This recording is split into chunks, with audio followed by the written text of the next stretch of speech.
नमस्कार प्रेक्षकांनो, घरोघरी मातीच्या चुली या मालिकेच्या येणाऱ्या भागामध्ये जबरदस्त असा ट्विस्ट येणार आहे. तर प्रेक्षकांनो, मंदिरामध्ये शर्वरी चक्कर येऊन पडताच डॉक्टरांनी दिली खुशखबर.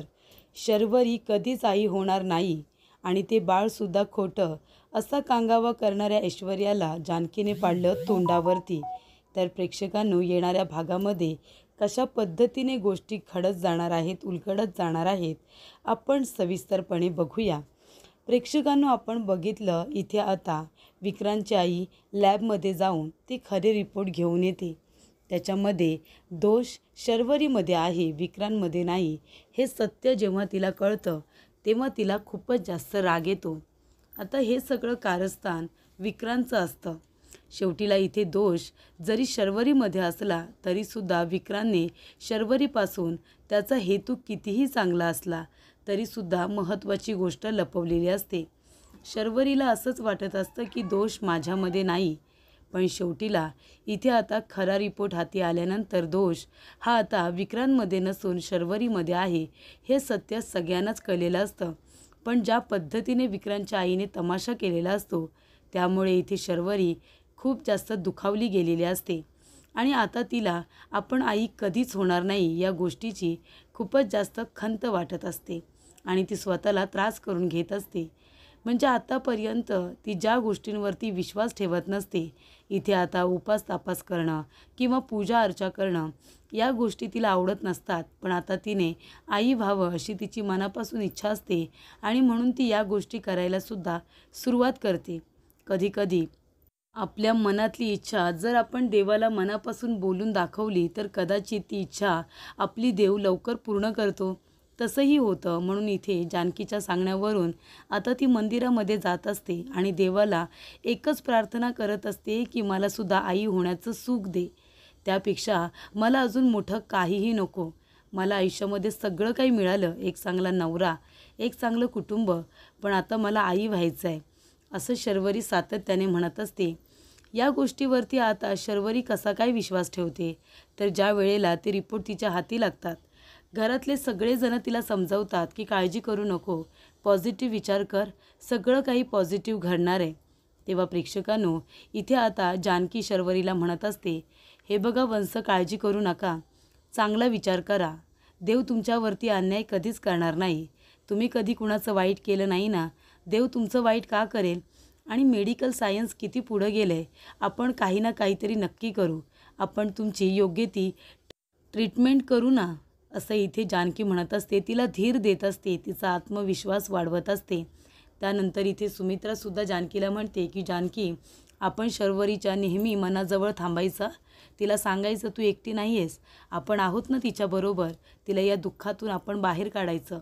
तेव्हा इथे ऐश्वर्या त्यांचं बोलणं ऐकत असते. ऐश्वर्या म्हणते की तुम्ही सगळ्यांनी मिळून मला या घरातून हकलून दिलं होतं ना, आता जेव्हा तुमची स्वतःची मुलगी तिच्याच घरातून आता कायमची बाहेर निघेल ना, तिची सासू जेव्हा तिला कायमची हकलून देईल आणि तुमच्या घरामध्ये येऊन बसेल ना, तेव्हा तुम्हाला कळेल की एका मुलीचं लग्न झाल्यानंतर ती जेव्हा तिच्या आता माहेरी कायमची राहायला येते तेव्हा काय वेदना होतात त्या तुम्हालासुद्धा कळू दे. दुसऱ्यांच्या मुलीला घरातून बाहेर काढणं तुम्हाला इतकं सोपं वाटतं का? आता बघा तुमची मुलगी कायमची कशी आता माहेरी येऊन बसते ते. तेव्हा इथे ऐश्वर्या आता विचार करत असते, काही झालं तरीसुद्धा विक्रांत आणि शर्वरीचा संसार हा मोडलाच पाहिजे आणि त्यासाठी ती आता विक्रांतच्या आईला भडकवायला सुरुवात करते. ती म्हणत असते की तुमची जी काही इच्छा आहे ती रास्त आहे, तुम्हाला आजी व्हायचं आहे. आता तुमच्या मुलाच्या लग्नाला 2 ते 3 वर्ष झाली, म्हणजे आता नातवंड तर हवंच. प्रत्येक आजीची ती इच्छा असते आणि जर तुमच्या सुनेला बाळच होणार नाही आहे तर मग कसं काय होणार? तुमचं खानदान पुढे कसं जाणार? तुमच्या खानदानाचं नाव पुढे कोण घेऊन जाणार? एकतर तुम्हाला विक्रांत एकुलता एक मुलगा, मग आता त्याला जर मूलबाळ नसेल तर कसं काय होणार? तेव्हा इथे ती म्हणत असते की तुम्ही तुमच्या दुसऱ्या आता मुलाच्या लग्नाचा विचार करा, तुम्ही तुमच्या मुलाचं दुसरं लग्न लावून द्या. तेव्हा इथे ऐश्वर्या हे सगळं मुद्दामून तिच्या डोक्यात भरवत असते. त्यानंतर प्रेक्षकांनो, इथे जानकी शर्वरीला फोन करते आणि खूप मोठ्या डॉक्टरांची अपॉइंटमेंट घेऊन त्यांच्याकडे घेऊन जाते. त्या खूपच मोठ्या लेडीज डॉक्टर असतात. त्यामुळे आता शर्वरीला तिथे नेल्यानंतर डॉक्टर चेक करतात, सगळ्या टेस्ट करतात, रिपोर्ट करतात आणि मग इथे सगळे रिपोर्ट बघितल्यानंतर, टेस्ट केल्यानंतर डॉक्टरांच्या एक गोष्ट लक्षात येते. ते म्हणतात, सॉरी जानकी, अगं तिला अजिबात मूल होणार नाही आहे, कधीच ती आई होणार नाही आहे. तेव्हा इथे सगळे रिपोर्ट तर तेच सांगतायत. जानकी म्हणते, पण डॉक्टर काहीतरी मार्ग असेल ना, म्हणजे आपण काहीतरी ट्रीटमेंट देऊ शकतो. तेव्हा इकडे आता डॉक्टर म्हणतात की नाही, अजिबात असा चान्स नाही आहे. तेव्हा प्रेक्षकांनो, इथे जानकीला खूप मोठा धक्का बसतो आणि शर्वरी जेव्हा डॉक्टरांचं हे बोलणं ऐकते, तिला खूप मोठा धक्का बसतो, तिला त्रास होतो. ती लगेचच तिथून पळ काढते, धावत पळत तिथून ती निघून जाते. तेव्हा जानकी तिच्या मागे मागे धावते, तिला अडवण्याचा प्रयत्न करते. तेव्हा इकडे शर्वरी इथे स्वतःच्या नादामध्ये धावत असते. तेवढ्यातच समोरून गाडी येत असताना शर्वरीचा अपघात होणार. जानकी धावत पळत येते आणि शर्वरीला बाजूला करते. ती म्हणते, शर्वरी वंश, तुम्ही काय एवढ्या खचून जाताय, प्लीज असं काही करू नका. ती म्हणते, सगळं काही ठीक होईल. अहो कधी कधी मेडिकल सायन्स जे करू शकत नाही ना, ते कोण करतं? ते देव करतो. माझा देवावरती पूर्ण विश्वास आहे. तुम्ही मनापासून आता तुमची इच्छा देवाजवळ व्यक्त करा. तेव्हा शर्वरी म्हणते, वहिनी, अगं डॉक्टर काही करू शकणार नाही आहेत, तर देव काय करणार? तेव्हा जानकी म्हणते, तुम्ही चला ना, माझ्याबरोबर मंदिरामध्ये चला. तेव्हा जानकी आता देवी आईच्या मंदिरामध्ये शर्वरीला घेऊन येते. तेव्हा शर्वरी म्हणत असते, देवी आई असं का करतेस गं? तू पण एक आई आहेस ना. मग आमच्या शर्वरी वंशांच्या आयुष्यामधला एवढा मोठा आनंद त्यांच्याकडून का बरं हिरावून घेतला जातोय? त्यांनी जर कधी कुणाचं वाईट केलेलं नाही आहे, तर मग त्यांचं एवढं मोठं वाईट का होणार आहे? देवी आई, मी तुझ्यासमोर हात जोडते, तुला पाया पडते आणि तुला मी इथे आता नवससुद्धा म्हणते की लवकरात लवकर शर्वरी वंशांची कूस इथे आता उजळू दे. शर्वरी वंशांच्या आयुष्यामध्ये सुद्धा इथे आई होण्याचं सुख येऊ दे. त्यांना तू मुलगा दे किंवा मुलगी, पण त्यांना बाळ होऊ दे, असं आता जानकी म्हणत असते. मी उपास तापास करेन, मी तुझे सगळे उपास तापास करेन, मंदिर धुवून काढेन, मी तुझी सगळी सेवा करेन, मी इथे अन्नदान करेन, अनाथ आश्रमामध्ये पैसे देईन. खूप बऱ्याचशा गोष्टी आता जानकी शर्वरीसाठी करत असते. पण इथे आता फक्त एक सुख, माझ्या शर्वरी वंशांना इथे आता बाळ होऊ दे, त्या आई होऊ देत, असं ती म्हणत असते. तेव्हा इथे जानकीने खूपच मनापासून आता प्रार्थना केलेली असते. ती इकडे आता उपास तापास करायला तेव्हापासूनच सुरुवात करते आणि 2-3 दिवसानंतर जेव्हा इथे जानकी शर्वरीला घेऊन पुन्हा एकदा देवी आईच्या मंदिरामध्ये जाते, तेव्हा तिथे एक मुलगी आलेली असते. जानकी प्रार्थना करत असते देवी आईजवळ. ती मुलगी इथे आता मंदिराच्या पायरीवरती डोकं आपटून आपला जीव देत असते. तेव्हा जानकी त्याने म्हणते, थांबा, हे काय करताय तुम्ही? का स्वतःला त्रास करून घेताय? तेव्हा ती मुलगी म्हणते, नाही जगायचं आहे मला, देवाच्या साक्षीने मला मरून जायचं आहे. जानकी म्हणते, का पण का? काय तुमच्या आयुष्यात एवढं मोठं दुःख आले, वादळ आले? दुःख कुणाच्या वाट्याला येत नाही. कुणाच्या वाट्याला कशा पद्धतीचं दुःख येईल काही सांगता येत नाही. म्हणून माणसाने प्रत्येकाने काही जीव द्यायचा का? आणि ही दुनिया खाली होऊन जाईल जर प्रत्येकाने असं केलं तर. तेव्हा तुला काय दुःख आहे ते तरी सांग. तेव्हा ती मुलगी म्हणते की काय चुकी होती माझी? मी तर मनापासून प्रेमच केलं होतं आणि मी मनापासून प्रेम केलं, त्याची मला एवढी मोठी शिक्षा. आणि आता तो दुसरं कुणाबरोबर तरी लग्न करतोय आणि ह्या बाळाला तो आपलं म्हणत नाही आहे. मग मी काय करू? हे बाळ मला नको आहे, मला आई व्हायचं नाही आहे. तेव्हा इकडे जानकी म्हणते, असं नका करू, त्या बाळाची काय चुकी? तेव्हा इकडे शर्वरी म्हणते, हे बघा, त्या बाळाला तुम्ही मारू नका. ते म्हणते, नाही, आता जर माझा नवरा माझ्याशी लग्नच करणार नाही आहे, त्याच्याबरोबर लग्नाची मी स्वप्न रंगवली होती, संसाराची स्वप्न रंगवली होती, आणि आता जर त्याला माझ्याशी लग्नच करायचं नाही तर मी माझी इज्जत का घालू? लोक माझ्या तोंडात शेण घालतील. मी असं करू शकत नाही. तेव्हा इकडे आता शर्वरी म्हणते, तुम्ही एक काम करा ना, तुम्ही या बाळाला जन्म द्या. आई होण्याचं सुख काय असतं ते मला विचारा. मी कधीच आई होऊ शकणार नाही आहे, पण तुम्ही हे बाळ मला द्या. मी तुमची सगळी काळजी घेईन. मी तुम्हाला एका ठिकाणी सुरक्षित ठेवीन आणि हे बाळ मला द्या. ते बाळ मी माझ्या घरी घेऊन जाईन आणि सांगेन की हे बाळ माझं आहे. तेव्हा इथे शर्वरी म्हणते, जानकी वहिनी प्लीज, तू कुणाला काही सांगू नकोस, माझी शपथ आहे तुला. तेव्हा इथे जानकीचा नाईलाज होतो. ती म्हणते, ठीक आहे, तुमच्यासाठी मी काही करू शकते. तेव्हा ऐश्वर्याने हे सगळं बोलणं ऐकलेलं असतं. ऐश्वर्या म्हणते, पण मी तर ऐकलं ना, मग आता काय होणार? आता ही ऐश्वर्या काही गप्प बसणार आहे का?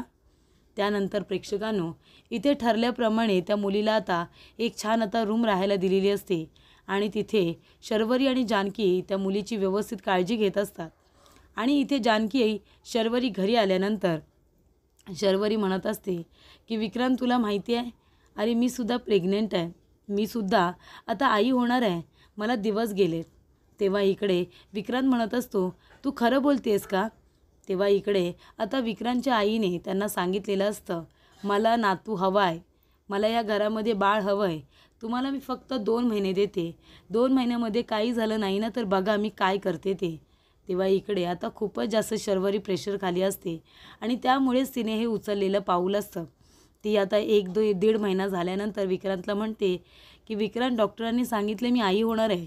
आणि आता त्या मुलीचे जे प्रेग्नन्सी रिपोर्ट केलेले असतात ते रिपोर्ट तिने दाखवलेले असतात इथे विक्रांत आणि त्याच्या आईला. त्याच्यामुळे आता त्या लोकांना वाटतं की खरं आहे, म्हणजे रिपोर्ट खरे आहेत. तेव्हा इकडे विक्रांतची आई म्हणते, खरं बोलतेस ना तू? आता काही खोटं बोलत नाही आहेस ना? तेव्हा शर्वरी म्हणते, नाही मी खोटं नाही बोलत आहे. त्यानंतरला इथे शर्वरी ठरल्याप्रमाणे आता त्या मुलीची काळजी घेत असते. इकडे आता ऐश्वर्या बघून घेते त्यानंतर आता आनंदाची गोष्ट आहे म्हणून सगळेजण मंदिरामध्ये जातात. मंदिरामध्ये आता देवाचा आशीर्वाद मिळावा म्हणून त्या मुलीला सुद्धा बोलावलेलं असतं आणि पण त्या मुलीबद्दल कोणाला काही सांगितलेलं नसतं. तेव्हा इथे आता ऐश्वर्या म्हणत असते की तुम्हाला सगळ्यांना खरंच असं वाटतंय का की आपल्या शर्वरी वंश आई होणार आहेत?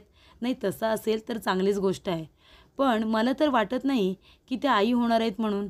काय बरोबर ना शर्वरी वंश? तुम्ही रिपोर्ट केलेत का? तेव्हा शर्वरी म्हणते, हो मी रिपोर्ट केलेत ना. तेव्हा इकडे ऐश्वर्या म्हणते की नाही, पण तुम्ही कधी रिपोर्ट केले असतील? ते रिपोर्ट तर तुम्ही ह्या मुलीचे केले होतेत ना. तेव्हा काय गं जानकी, तूच आयडिया दिलीस नाही? तेव्हा इथे आता ऐश्वर्या विक्रांतच्या आईला म्हणते, अहो खरंच या मुलीचे रिपोर्ट केले होते आणि ते रिपोर्ट तुम्हाला दाखवले होते की शर्वरी वंश आई होणार आहेत म्हणून. नाही का गं जानकी, तूच म्हणत होतीस ना घरामध्ये, मी ऐकलं तुझं बोलणं. तेव्हा इथे जानकी काहीही बोललेली नसते, पण आता जानकी आणि शर्वरीमध्ये भांडण व्हावं म्हणून ऐश्वर्या सगळ्यांच्या समोर असं बोलते. तेव्हा सगळ्यांना खूप मोठा धक्का बसतो. तेव्हा इथे आता विक्रांतची आई नको ते शर्वरीला बोलते, म्हणते खोटं बोललीस तू, स्वतः आई होणार नाही आहेस आणि दुसऱ्या बाईला आता जिला दिवस गेले तिचे रिपोर्ट मला दाखवलेस आणि तू स्वतः प्रेग्नंट आहेस असं सांगितलंस आणि ते कुणाचं तरी पापाचं बाळ तू माझं नातू म्हणून घरामध्ये घेऊन येत होतीस. तेव्हा आम्ही तुला कधीही माफ करणार नाही. तेव्हा शर्वरी म्हणते, नाही असं नाही आहे, मी खरंच आई होणार आहे, मी खरंच आई होणार आहे, मला मनापासून असं वाटतं आहे मी आई होणार आहे. तेव्हा इथे सगळ्यांना वाटत असतं शर्वरी खोटंच बोलते.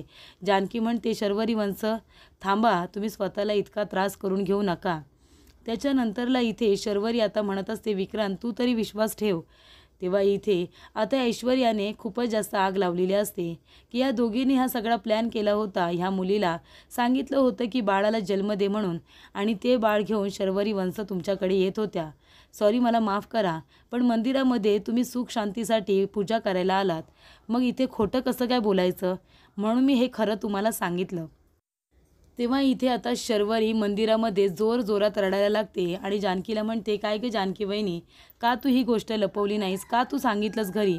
तेव्हा जानकी म्हणते, शर्वरी वंश मी ओवीची शपथ घेऊन सांगते, मी कुणाला काही सांगितलेलं नाही आहे, मी का सांगेन? तेव्हा ऐश्वर्या खोटं बोलते, तिने ऐकलं असेल कुठून तरी.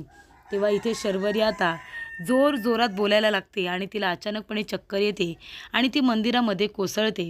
तेव्हा प्रेक्षकांनो, शर्वरीला चेक करण्यासाठी डॉक्टरांना बोलावलेलं असतं आणि डॉक्टर येतात, शर्वरीला चेक करतात ती का इथे चक्कर येऊन पडली म्हणून. आता चेक केल्यानंतर आनंदाची बातमी सांगितलेली असते, शर्वरी खरोखर प्रेग्नेंट असते. तर इथे आता देवाची मनापासून जानकीने जी पूजा केलेली असते, उपास तपास केलेले असतात, त्याचंच हे फळ असतं आणि शर्वरीसुद्धा मनापासून इथे आता देवाकडे मागणं मागते आणि देवाने ही इच्छा पूर्ण केलेली असते. खरोखर इथे शर्वरीला दिवस गेलेले असतात आणि ती आई होणार असते. तेव्हा इकडे डॉक्टरांनी ही आनंदाची बातमी दिल्यानंतर ऐश्वर्या तोंडावरतीच पडते. तेव्हा जानकी म्हणते, ऐश्वर्या बघितलंस, अगं खोट्या मनाने कांगावा केलास ना म्हणून देवाने शर्वरी वंशांना स्वतःहून आशीर्वाद दिला. तेव्हा इकडे कुणाच्याही अशा वाईट परिस्थितीवरती हसायचं नाही किंवा त्याचा तमाशा करायचा नाही. आणि अशा पद्धतीने आता ऐश्वर्या पुन्हा एकदा तोंडावरती पडलेली असते आणि देवी आईने शर्वरीला आशीर्वाद देत तिला आई होण्याचं सुख दिलेलं असतं.